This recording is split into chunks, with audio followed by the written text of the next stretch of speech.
The alarm is growing more urgent and spreading farther across Canada. Fentanyl, highly addictive and sometimes deadly, is now a top priority across the country. But where it first showed up in Vancouver, it is an epidemic and an overwhelming crisis.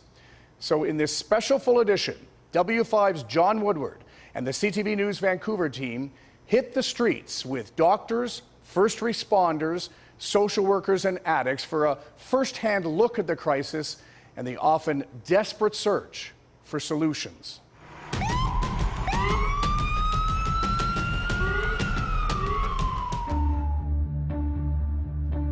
This is the face Vancouver presents to the world, a coastal metropolis.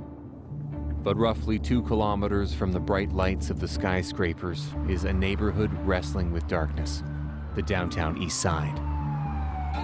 It's the end of the line for Canada's down and out, and the heart of Canada's opioid crisis. Drug overdoses killed nearly 1,000 people in this province last year. In this city, someone dies almost every day. This intersection is Main and Hastings, but drug users call it Pain and Wastings. And just steps away, we find Patricia and Jessica. It's cold, man.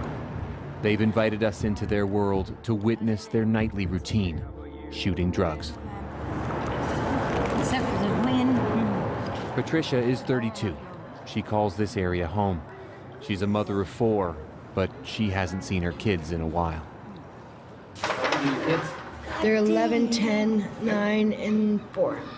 Where are they now? They live with my dad. Drug use, you know, it's really ruined my life in more ways than one, in ways that are permanent. Wow, is it ever cold? The young women think they're about to shoot heroin, but they can't know for sure. I just put some in here.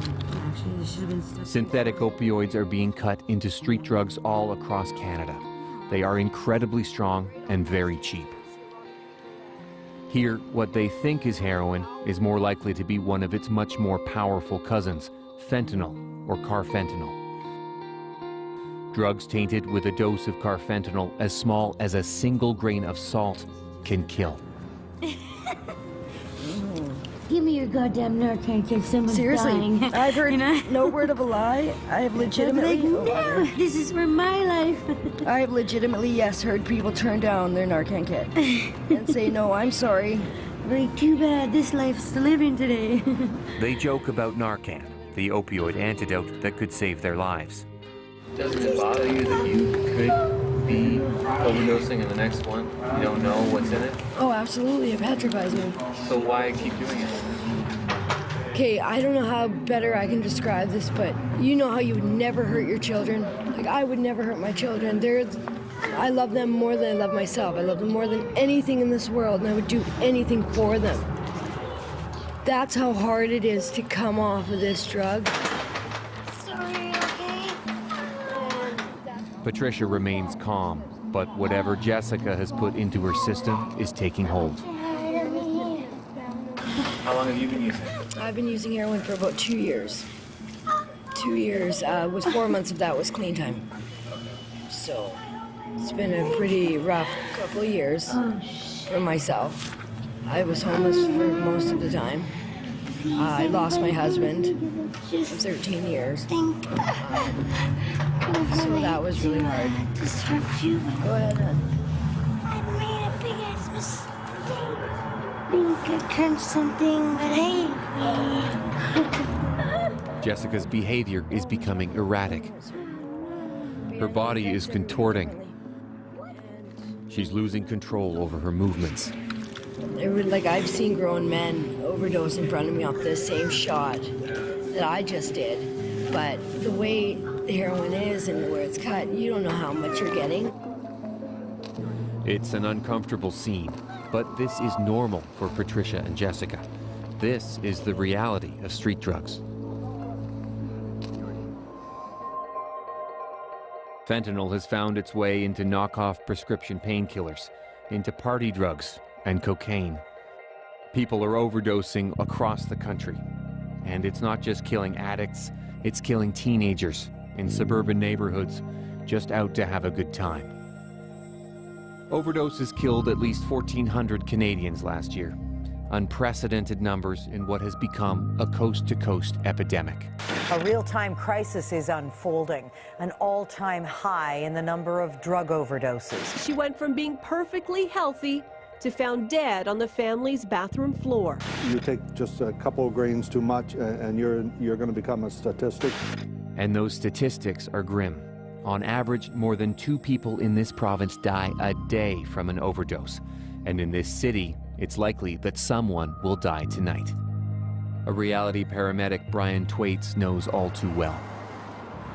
The call volume is just astronomical now with the amount of overdoses that we're seeing. Overdoses that happen so often, the BC Ambulance Service created a specialized unit just to respond to the most urgent cases. That's Brian's job today. How many people would you see in a day? Maybe 10, 50, it really depends again on the day, but there's been shifts where I've done 26 responses in a 12-hour period. 26 different overdoses. Yeah, and that's just my vehicle alone too. So the numbers last year are almost 1,000 deaths, Yeah. if I understand. Amazing. Tragic. And today, the stakes are even higher. It's called Welfare Wednesday, the day government assistance money goes into people's bank accounts. It happens once a month. At 9 a.m., this Hastings Street bank opens, and there's more money on the street, and a lot more drugs.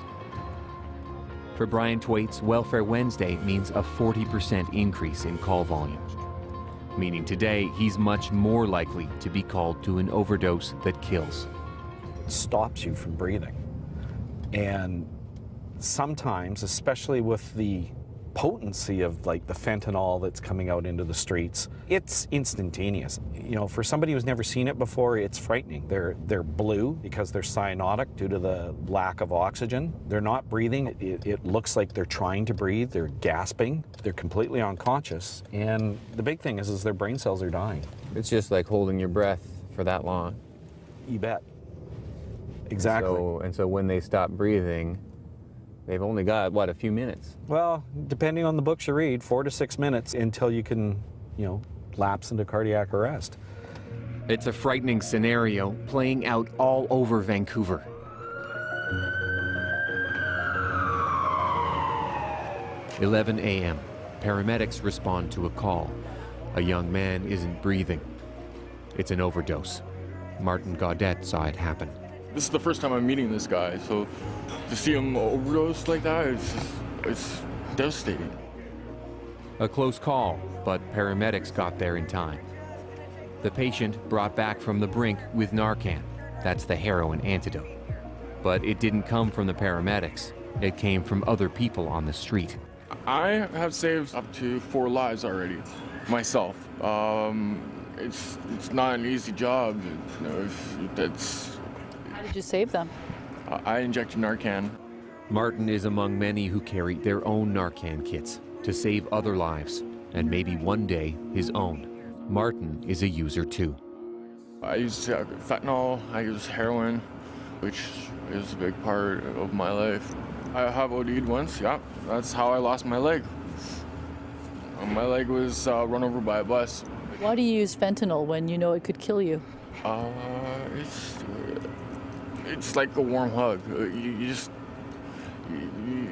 When you need a warm hug, that's the best way to get the warm hug, right? Whatever their reason is for using, every injection can have dramatic consequences. And by 2:45 p.m., first responders start seeing the overdose calls come in fast. Firefighters and paramedics are dispatched to this alley. There's a man down near Hastings and Abbott Streets. The local fire hall doesn't spend much time fighting fires anymore. 70% of their calls are medical, which includes overdoses. It's 12 hours, 10 hours of my shift, right? So the way I look at it is I just get through it. That's all you can do. The workload has Captain Darren Fairburn and others burning out. It's frustrating, it's scary, it's an eye-opener for sure, even for me after 22 years. It's pretty sad. It's kind of like it's not sustainable. It can't keep going on like this. The man survives. He's taken away in an ambulance. 20 minutes later, another OD call. You clear one call and you go to the next one. It's crazy. I've been doing this 18 years, and the number of calls that we do a shift is like doubled easily. The increase in overdose calls is being felt system-wide. Right up, Brian, if you want. Thanks, guys. Yeah. You see anything? Not yet. All emergency responders dealing with an increased workload. This on top of their usual 911 responsibilities. Paramedics like Brian Twaits still have to go to all of the other calls. It's all a big team down here. The fire department, first responders are on the call. The primary care paramedic team's on the call. An advanced life support unit's also sent when the priority level is high, for example, in a drug overdose. By the time the sun sets on Wednesday, the area Brian covers has seen 23 overdose cases. And as night falls and users flood the streets and alleys of Vancouver's downtown east side, the tone begins to change. Tango 3, go ahead. Tango 3, arrest on your cat. It's Brian's first call after dark to the heart of the downtown east side, Main and Hastings. And it comes with a warning to our film crew. This might be a little chaotic for you guys to show up and get out at. Okay. Just so I'm just thinking of your safety at this call because it's turning into nighttime and it's on the street. This is ground zero. Brian is concerned for our safety. He insists that we remain in the vehicle. Yeah, he's waking up. They've given him Narcan. Yeah. Okay. Narcan bought this man time, enough to stay alive until the emergency crews got there. Turns out it was an overdose. They were ventilating him and had gotten some Narcan into him just as the other paramedic crew showed up. And when we got here, the other crew said they're good. The guy's waking up and they don't need our assistance, so that's great. A great example of everybody working on fighting this crisis and trying to keep people alive, right?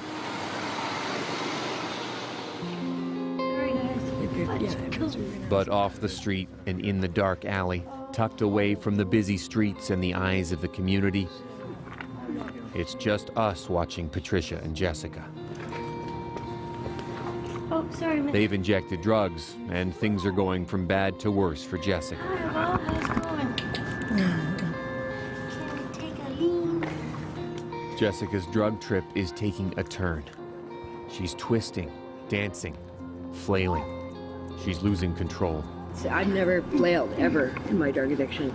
I don't know why some do and some don't, you know? What does it feel like for you? To be honest with you, I feel normal.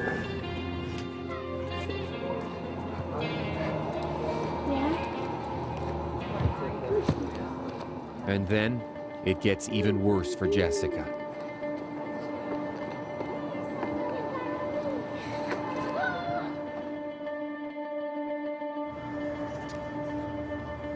She's on the ground. She's not moving. Patricia's friend is in trouble. She rushes to her side to check if she's even breathing. She's lucky that Patricia was there for her. It could have been a lot worse. Nearly 1,000 drug users died in this province last year, many within blocks of this spot.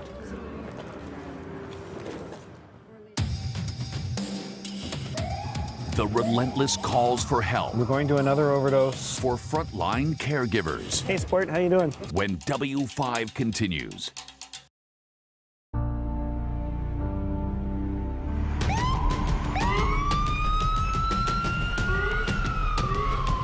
Tango 3. 6:15 p.m. Tango 3. It's a busy night for emergency crews in Vancouver's downtown east side. Paramedic Brian Twaits handles the most serious drug overdose calls, and they are coming in quickly. This one barely 2 minutes after his last response. Possible overdose or cardiac arrest, and it's in a downtown alley. The address is in an alley, one of many in a maze of downtown streets. The epicenter of Canada's opioid drug crisis is here, concentrated in roughly 10 square city blocks. Alley after alley of doorways, dumpsters, fire escapes, parking garages. Just knowing the area and knowing some addresses, I'm thinking it might be in a different alley. You guys see anything? Fire there walking around. This is the other ambulance that was just here.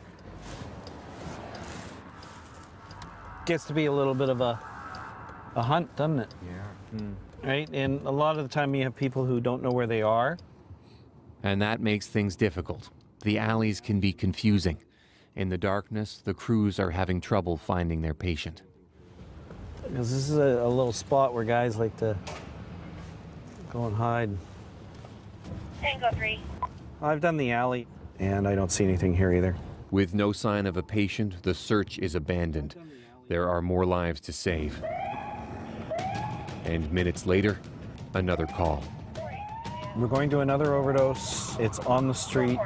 It's in front of a shelter. It's an overdose a few blocks away. The man is sprawled out on the sidewalk. He's not breathing. He needs oxygen.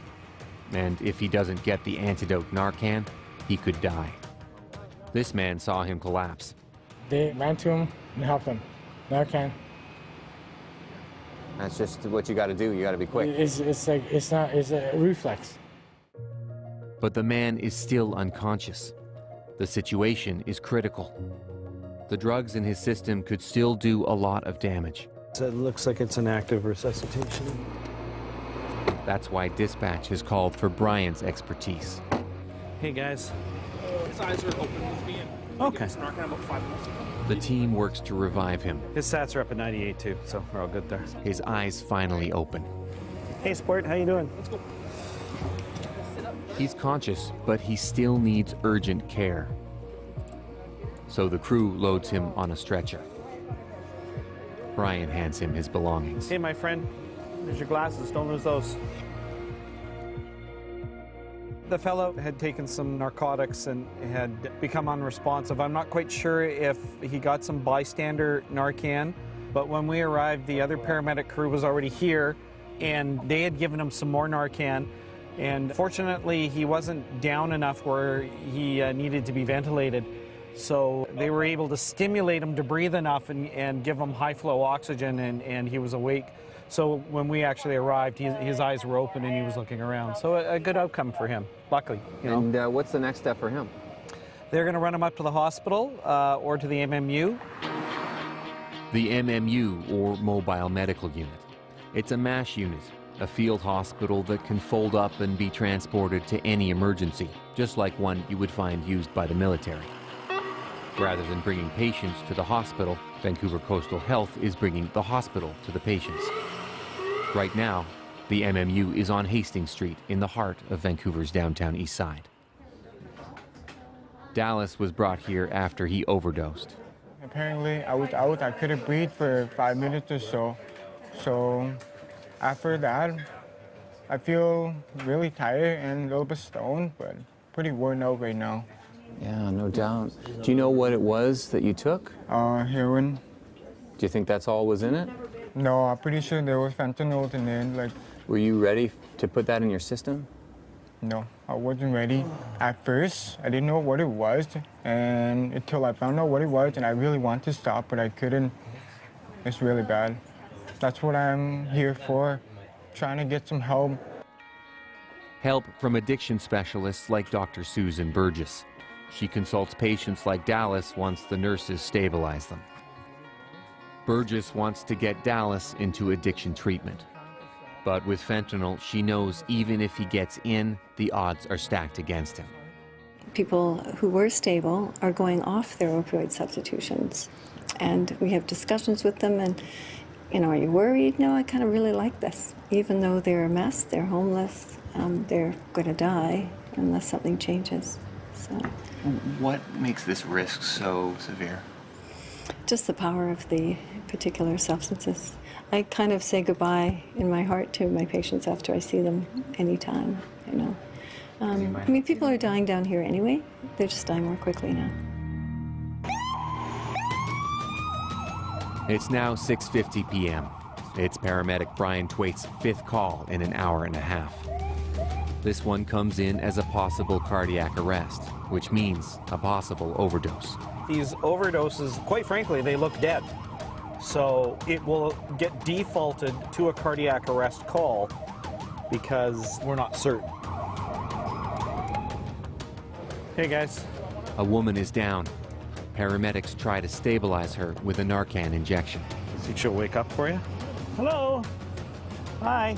Yeah, she's still pretty deep. 1, 2, 3. There you go. She's opening her eyes there. Hi, hon. You're gonna be okay. She's alive. Paramedics brought her back from the brink, but it's not enough. She still needs additional care. I don't know if they're going to take her to St. Paul's Hospital or if they'll take her to the MMU. What they're providing there is fantastic, and also it frees up emergency room beds. By midnight on Welfare Wednesday, emergency responders will have answered 33 suspected overdose calls. That's what it is down here. What you're seeing now is the norm. Just one call after another, and it just doesn't stop. Thanks, guys. Thanks. Long time no see, huh? Okay, have a good night, eh? The brutal cost of a lifelong addiction. I've lost too many friends, too much of my family. Where your next fix could be the last. It's the equivalent of playing Russian roulette. When W5 continues.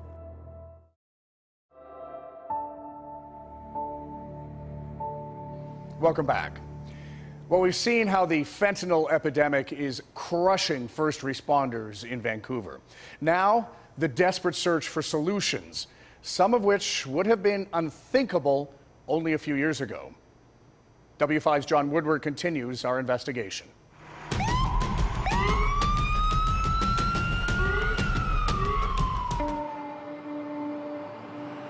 St. Paul's Hospital is the closest emergency room to Vancouver's downtown east side, ground zero of Canada's opioid crisis. It sees 3/4 of the overdose calls from the area. Patients like Jonathan. What'd you take tonight? Were you trying to kill yourself? Was this part of a suicide attempt or anything? No. Jonathan was picked up in Vancouver's West End. ER doctor Brian Laheef is trying to keep him conscious. Give me a squeeze here, Jonathan. Wake up for me, bud. What Jonathan injected was probably fentanyl, an extremely powerful and deadly narcotic. Hey, Jonathan. I think you're a little bit too sleepy right now. They gave you a bit of Narcan. One of your friends did. What we need to do is we need to watch you for a while to make sure that what you took is completely out of your system, okay? We'll need to get a couple of tests on you, but most important, we need to watch you for a bit, eh? Let's get an IV at him. Hey, Buzz. Hey, how are We're you? going to start an IV on you, hon, okay? You need to wake you up a little bit more, bud. He has already received a dose of Narcan, the fast-acting injection that temporarily counteracts the effects of opioids like fentanyl. But the doctor feels he needs more. If he doesn't get the IV, the danger is he could overdose again. If the fentanyl's still on board, I want to make sure it doesn't come back and re-nail you there, eh? Yeah. Jonathan is just one of more than a dozen OD cases Dr. Laheef sees every day. Fentanyl is more challenging overdose to deal with than heroin, which I know sounds a bit funny, but they take longer time, longer resources, and the risk of them sort of going downhill is bigger. Jonathan gets his IV drip. The antidote does its job. He's stable and becoming more alert. I use enough heroin to get out of pain, and that's where I stop. Once I'm out of pain, I stop using. I don't do the drug to get high. He says his pain started with 2 herniated discs in his back, then a torn shoulder. That was 25 years ago. He's been using heroin ever since. But recently, the drugs he's been buying have changed. They're now laced with cheaper and more powerful substances. There is no heroin around anymore. It is all fentanyl. Or its more powerful cousin, carfentanil. It's meant for stopping a charging rhino or a stampeding elephant. And it's meant to stop them dead. Here we're putting it in our bodies. I've lost a lot of family members. My street family was about 3,000. I'm probably looking at about maybe my family down to about 600. Jonathan guesses he has OD'd 25 times in the last 11 months. He's cheated death so far, but he says with his pain, he can't stop. I don't want to die. I've lost too many friends, too much of my family.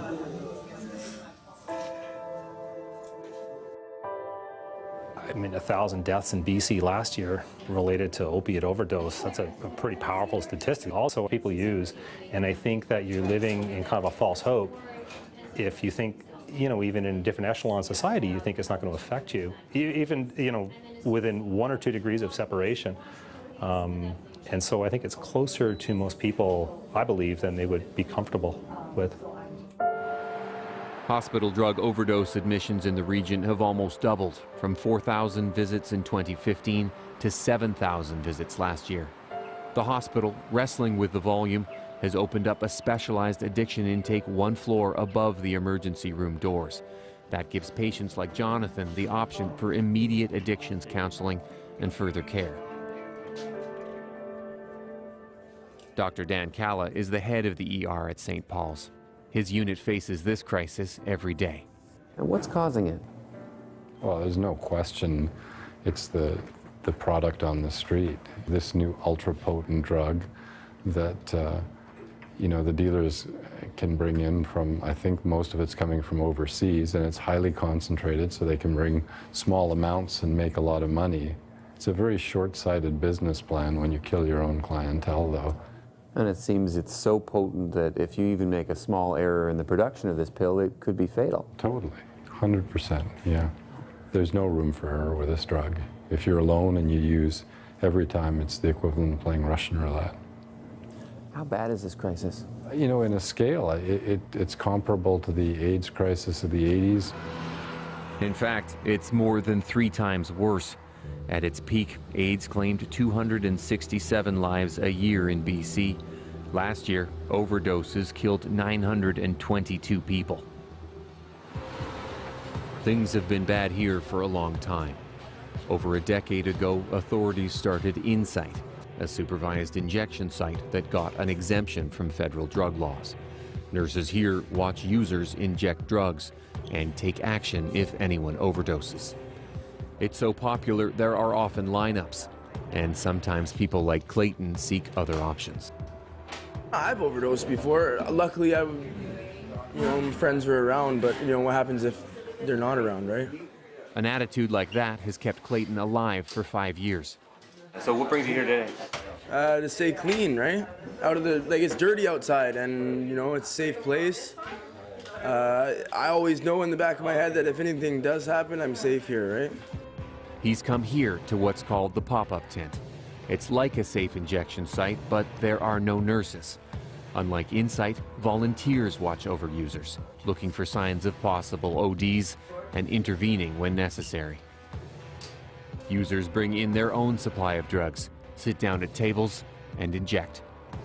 It began as an extension to the street market in the downtown east side, run by former businesswoman and city politician Sarah Blythe. We're right out in the open, and people, from the community are coming and going at all times. And since we're outside, people from, if there was an overdose in the neighborhood, people would run to us because we were just right out there. They knew we were trained. And so it just became more and more people every day started running towards us, asking us for help. It just got to the point where there were overdoses happening every day. Eventually we just said, what the is going on? So you took matters into your own hands? Yeah, so we basically said, we know what to do. We know that it may not be 100% a legal situation here, but we know what we can do to save lives. Today, the volunteers are watching Clayton inject what he thinks is cocaine and heroin. 2 shots, 2 batches of unknown drugs. Tell me what you just did then. I got myself better. What did that mean? Getting myself unsick from the heroin withdrawal. And when was the last time before just now that you had to last night before I went to bed. Okay. Yeah. And do you worry about what's in the drugs you're using? Down here you don't know, right? Downtown you don't know, but honestly I don't worry about it because nothing's happened to me really, but. And how long have you been using? Since I was 15 years old. He's a familiar face to volunteer Dave Chevelde. He's a regular, younger, and he does the double injection where they do the cocaine and then they do the down. It is a scary mix because, again, you're going up and then you're going down. Both narcotics are fighting each other. Sometimes, especially the younger guys, they'll fight it. They'll actually fight their OD. Just by sheer force of will. Just sheer force, they're fighting it, and eventually they go down. But again, you know, we've never had a death. We always get everybody back. It's only been a few minutes since his injection, but Clayton wants to leave. Are you sure? What do you mean, man? I'm not gonna stay. What's up? Volunteers are concerned. They can protect people like Clayton here, but they can't force them to stay. Yeah, I'm good. I have a big corner. Okay. It's okay. Yeah. All right. See you later. Does it worry you watching somebody like that walk into the alley? Yeah, because we don't have their backs in the alley. The pop-up tent supervises hundreds of injections a day. But Sarah wants to do more and take things a step further. Hopefully, one day, to help people better manage their addictions and to stop them from using in the first place. Eventually you want something like that because it's got, you know, medical staff and it's got mental health workers where you can get the rehabilitation. I mean, in the end, like, this is all just sort of a Band-Aid. But it's a Band-Aid that's working. When someone does OD here, volunteers are there to call for help, keeping users from dying alone on the street. A city gripped by a drug crisis. The cost of somebody using illicit opioids is enormous. Searches for a way out. Sometimes I wanted to give up. This job is not easy, right? When W5 continues.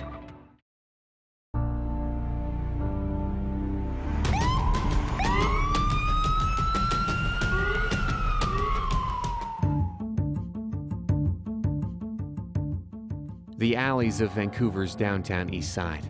Here, hidden among the dumpsters, the users, haunting tributes to the hundreds of lives lost. And a warning of danger. The drug that killed so many, mentioned by name, fentanyl.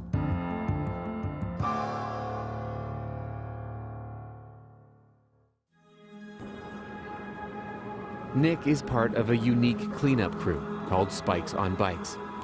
Volunteers trying to do their part, cleaning up the thousands of syringes or rigs that litter the alleys of the downtown east side. Many of those rigs are contaminated with diseases like HIV or hepatitis C. That's dangerous because users often sift through discarded needles for unused drugs, exposing themselves to further harm. Here you go. Combing the alleys for needles presents another opportunity for the crews. They come face to face with users and are able to keep an eye out for possible ODs.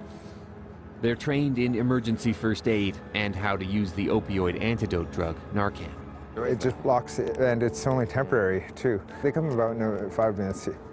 I've seen them get up and be singing guitar. The 1 minute they're blue, and the next they're like, they come right out of it, right? So it's kind of it's that fast. Interesting thing to watch. Nick has his own reason to be out here. I've lost one close friend. A mother, Mary Purdy, passed away a few weeks ago at her home because she wasn't at a safe injection site. How does it make you feel to know that some of those deaths happen? It broke my heart because I was really close to her, and I went to her funeral and told her that I'm out here. Sometimes you can't do anything, right? But I had to let them know that I'm still doing it. And sometimes I wanted to give up. This job is not easy, right? Do you ever think, as you're going through this, I'm doing this for Mary? Yeah, I think of it all the time, actually. It seems everyone knows someone affected. John Pinkley lost a friend too.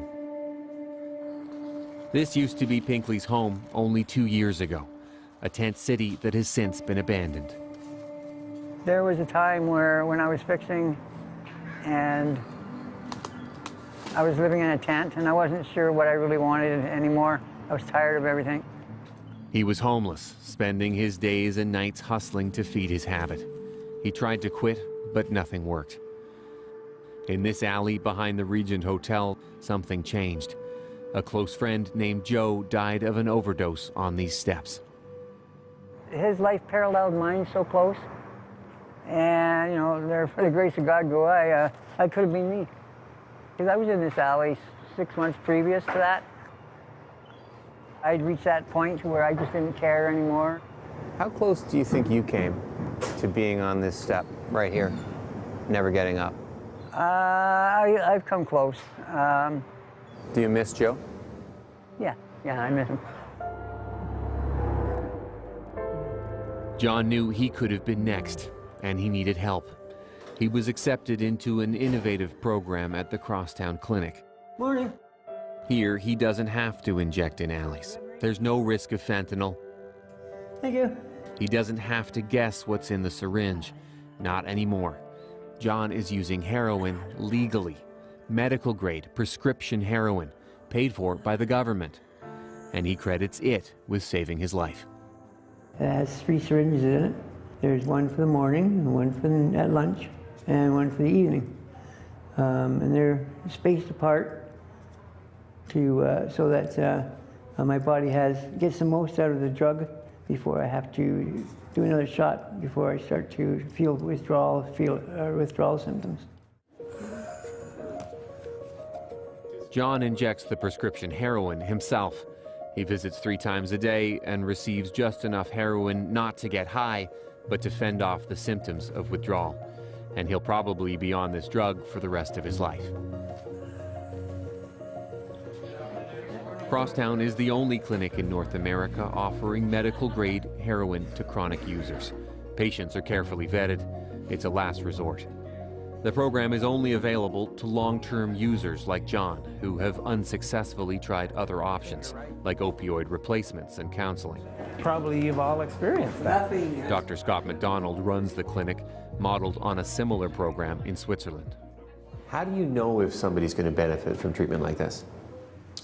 Well, we know from 25 years of experience in Europe, there's a way to get people who are using illicit opioids into care so that they get healthy, they stop using street opioids, and the burden on society in terms of dollars and resuscitation and the burden on the police, there's another option. When people are using illicit opioids, number one, it's a public health disaster. The cost of somebody using illicit opioids is enormous. We estimate that the cost for one person using illicit opioids is at least $48,000 a year. We can provide this treatment at this clinic for about $25,000 a year, and if you built into cost efficiencies, you might get that down to $14,000 a year. So what you're saying is because these people are not stealing, they're not going to jail, they're not going to the hospital, we're actually saving money. Yes, and we've got solid evidence showing that, and it's only societal costs. We're not even including the cost of stolen goods, damage to public property. So our cost estimate is actually underestimating the real benefit to society. So if you had to add it all up with all these patients in here, how much do you think this clinic is saving Vancouver? Oh, already millions. Millions of dollars, yes. Crosstown has given John the opportunity to rebuild his life. He's not spending his days chasing down his next fix. He went back to school, got a job, and got his own apartment. Patricia and Jessica are 2 addicts that call these streets home. They want that kind of opportunity too. Patricia's a mom and wants to be stable enough to be there for her kids. When I was taking my heroin 3 times a day, scheduled, maintained, and not a large amount, I was using what I needed. I was calm, and I was happy, and I could be around people, and it was good. Have you heard about the Crosstown Clinic where they prescribe heroin? I think it's an amazing program. It would be a path, I think, towards me ultimately getting clean in the future, and it would give me the what I need for my physical ailments as well. Crosstown treats about 150 people already. Doctors estimate there's a need for as many as 500 more, but the program doesn't have the money to expand. Specialized paramedics on the ground, an Army-style mobile medical hospital, prescription heroin, supervised injection sites, and volunteers learning how to save lives. It may be making a difference in the opioid crisis. In December, 5 people were dying every day. The numbers declined a little in early 2017, but the death rate was still 50% higher than the year before. And those who have to see those deaths up close, like St. Paul's ER doctor Brian Laheef, are thinking seriously about even more radical options. I don't believe that we'll ever stop people from using illicit drugs. That's pie in the sky. Every culture, every time in history has. I think that I'm growing more to think that really legalizing it, making sure that people know exactly what they're taking and they're taking precise doses, is probably the best solution for dealing with the death and the misery that these things cause. It's a revolutionary statement, legalizing drugs as strong as heroin on a large scale across the country. But with things as bad as they are here, he feels all options should be on the table. Whether that happens or not, Dr. Dan Calla of St. Paul's Hospital says the rest of the country should be prepared to do something. What's the advice you have for them? My advice for them is prepare for it. It's coming. And don't put your head in your sand. We've had to respond on the fly here, and maybe we responded too late, potentially. But when you know this toxic, lethal drug is out there, and it will take hold in other communities, I guarantee it, be prepared. It's after dark, 9:46 p.m., near the end of our last night in Vancouver's downtown east side. Yet another call for emergency service, another OD. This time, the 911 call came too late. No Narcan, no resuscitation. In this body bag is 54-year-old Marcel Holland. He was found dead by a neighbor who came to check on him. Holland grew up in northern BC. He started working at 16 to help raise his 5 brothers and sisters. He worked 25 years as an iron worker. His sister says in 2014 he was hurt when his car was hit by a pickup truck. He never could get over the pain. His family says that's why he started using heroin. It's just so sad to see. Yeah. And I live with my brother, and I used to try to go see him, and he wouldn't let me up there, and I knew what he was doing. And this time it took his life. One more death. Marcel Holland puts a face to the grim reality of the opioid crisis. The worst-case scenario for any of the 53 overdoses over the past 48 hours in Vancouver. And the rush of the emergency crews goes on. On the next call, someone else may die. Another ambulance on its way to try to save another life.